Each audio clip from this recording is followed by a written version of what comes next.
Hello, today I'm going to be giving you a quick look at Kato's N-Scale Amtrak GG1.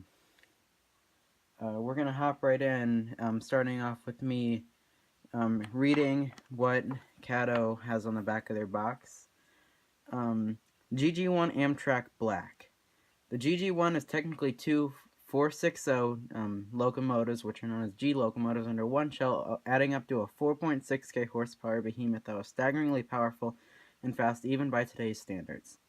Thanks to the long life and usefulness of the GG1, many outlived the PRR, finding themselves in Penn Central, which was, if I remember right, just the PRR is basically their rebranding of themselves, and later in their life, Amtrak paint. Used in everything from freight service to pulling Amtrak passenger trains. Many of these locomotives continued to operate well into the 80s. Their nearly 50-year lifespan attribute how powerful and effective this locomotive truly was. And we just have Kato USA in their address website. 14 years and older, whatever. So on Kato's website, these are sold for, the retail price is, I think, $140. See, I crossed out the price. I'm not sure why, but I bought it at my local hobby shop for $105. You can get them for about $90 online. It comes in just, their typical clear plastic box, foam inserts.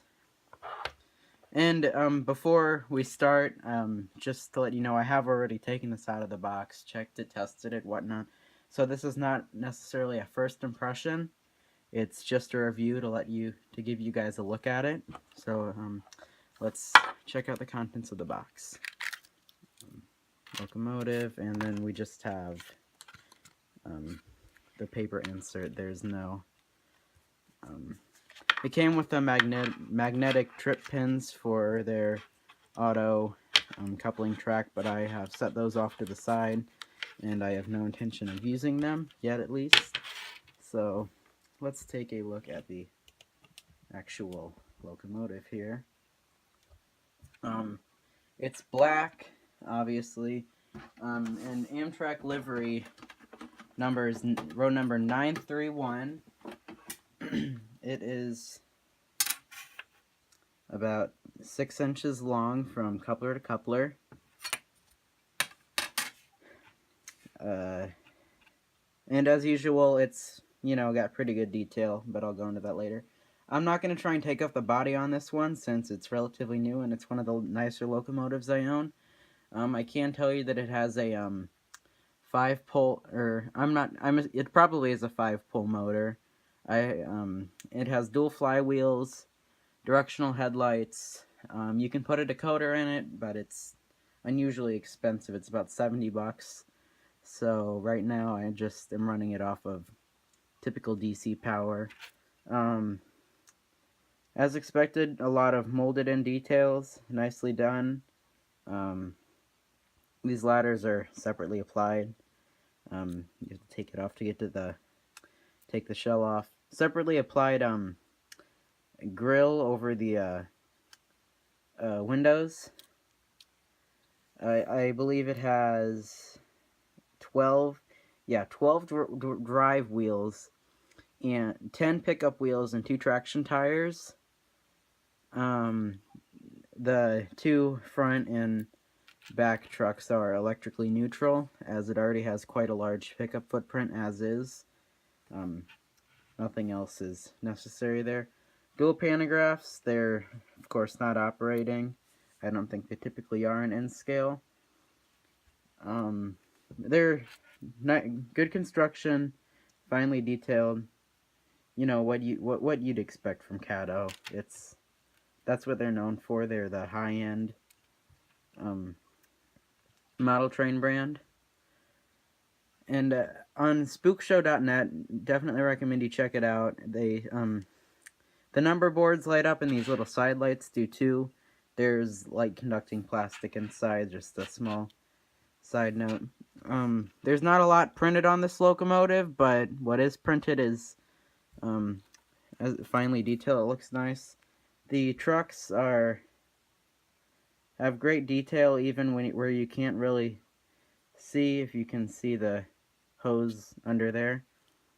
Looks like it's just split frame underneath for the pickup and transfer to the motor. So I think it's about time to take it out onto the track and test it out.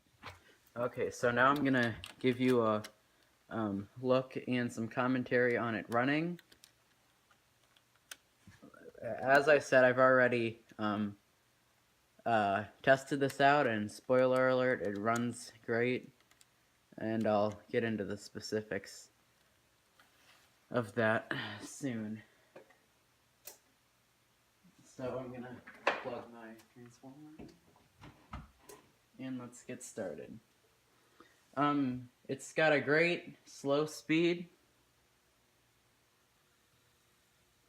The engine has a weird little I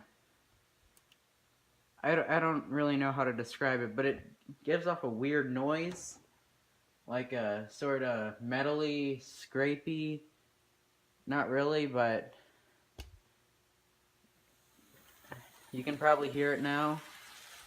It's not terrible, but it's not ideal either.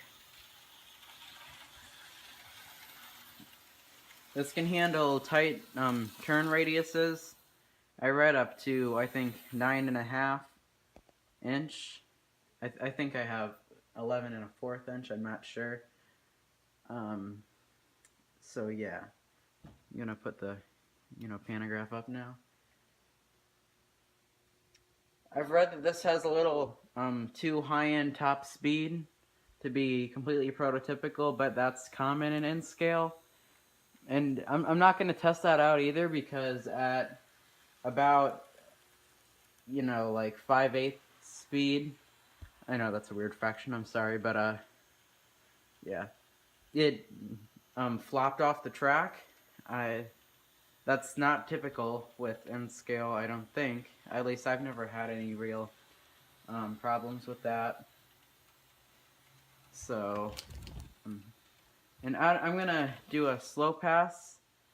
I don't know, you probably can't see the, you can see the front light, but I'm not sure about the other lights. So I'm going to turn off the light in here, and then see. So since it's still not that dark in here because I have a light right next to my table, I'm gonna do a run by as it is moving, so there's a little more voltage to the train and you get a longer exposure to it. Hopefully you can see it, but I'm not sure. Let's go. Yeah, you could see it at least a little better there. So, like I said, it's directional, and you have lights, the main headlight and two tiny lights in the number boards off to the side. I'm going to turn the light back on and wrap this video up for you. Okay, thanks for watching. If you liked it, please like the video, maybe leave a comment. Just a couple more small notes, it's got knuckle couplers, like I said, both pantographs. And to give you a little closer look, you can see the number boards and these little, I don't know if it'll focus. Yeah, the main headlight, number boards, let's say 913, and the two smaller lights up front. The pantographs are just, set in. They're not molded or glued, and I accidentally knocked one off, so look out for that if you end up purchasing this. I definitely recommend it. I know Bachmann makes GG1, but I actually think it's more expensive, and just as a rule of thumb, if you can go with Kato, go with Kato. They offer slightly nicer products, actually above most standards of N-scale. So again, thanks for watching. See you next time.